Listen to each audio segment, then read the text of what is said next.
Hi guys, this is Brad Donner from Pro Cricket Academies. I've had a blast from the past video sent through. Here's a friend of mine called Judd. I taught him at Uppingham School. He's the drummer for McFly and did some covers for Busted and also won Strictly Come Dancing in 2011. He's a top guy and was a top cricketer, got 150 in one of our under 14 games. Let's have a look at him. The shot that he's asked me to analyse. It looks like a lovely full flowing cover drive. Let's watch that again. And we see that it looks like he makes very good contact with the ball. Let's have a look at the technical detail. So if we have a look at his setup, initially I'm looking at his head and his feet alignment. You can see that his head and his feet alignment are out. His feet start actually outside leg stump and his head's on about middle. I can also notice that this left heel has started to raise, okay, which gives me an indication that his body weight is heading towards the offside.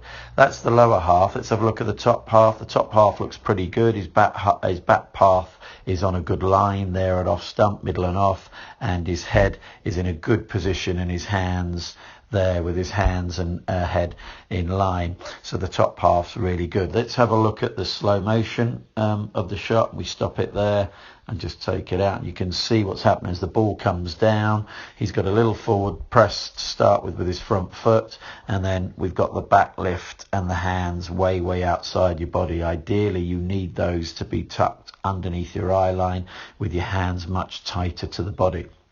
Let's clear that.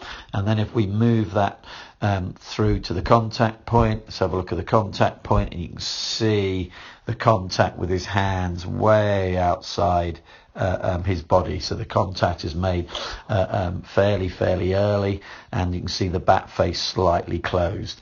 We've also noticed here, but he's not really lean with his head and left shoulder towards the ball, so he's sitting back on it. So his head hasn't got in front of his left foot, and as a result, you can see that actually the back leg has collapsed as well, the back knee, and that's keeping his weight further back. Ideally, you want your head and your left shoulder leaning in front of that left foot, and that instigates your weight transference. So in summary then, let's watch that through again. So in summary, if I'd look at it, Harry, what I'd like you to work on is to look at your stance. If we can look at your alignment to start with, to ensure that your head, your hands and your feet are all in one line at the start, that would be a great starting point. It would also make sure your balance is heading towards the bowler and not falling over offside. Your bat path is in a great position, and I'd want it to stay there with your hands as well, to make sure that your head and your hands stay in that line for the duration of the shot and they don't get outside of your head. So if you can work on those couple of points, mate, I think it'll improve your game no end. Thanks for using Pro Cricket Academies, and lovely to see you.